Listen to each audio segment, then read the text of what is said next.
In the last lecture I mentioned that we have different ways of styling the application. Let's style this button differently.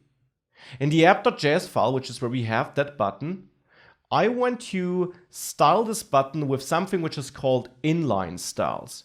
There's nothing wrong with using CSS files and classes, and this might even be the preferred way. But what you also often see in React apps is that you actually design your styles in JavaScript. How does this work? Let's go into that render function and create a new constant which I'll name style. The name is up to you. This is a JavaScript object, and as you might be aware, the CSS style properties have JavaScript representations. For example, background color, camel case instead of a dash, because background color like this would be an invalid JavaScript property name. You could wrap it in quotation marks to use it though. I'll use the camel case representation though. And then I assign a value, which is a string, which can be a color. For example, white. We can also set the font to inherit to use our surrounding font.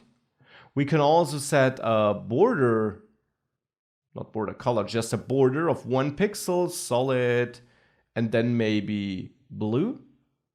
And we could also add some padding, maybe 8 pixels. Make sure to wrap all these values in quotation marks because we are writing JavaScript here. These have to be strings. Now I can go to the button, put on click into a new line to make this a bit easier to read, and add a style property. This is actually the normal style attribute made available by JSX. And style, as you can already see, should receive a dynamic value here. I'll simply pass style here, referring to this style constant, which is defined in the render method, of which this return expression here is part.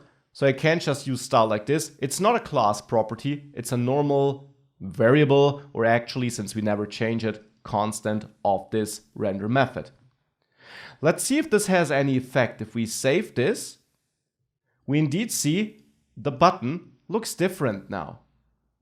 We can improve this a bit more by first of all fixing this error and have 1 pixel of a border so that this style gets applied to, and setting the cursor to pointer so that we get this pointer cursor when hovering over it. If I now save this, we see that blue border and we see that cursor again. Now it doesn't change upon hovering, and actually styling that hover effect is pretty hard when using inline styles. This is one restriction already, but I got a whole module in this course where I show you some clever solutions to styling React components, which really can be something you can put a lot of thought into it. Always be aware, you can use a CSS file though. Then the styles defined here are global. So if we change button here, all the buttons in our whole app will be changed. So this might not be what you want. But on the other hand, you can use the normal CSS syntax. Or you use inline styles as you do here. Then the styling is scoped to the component or to the element you actually added to.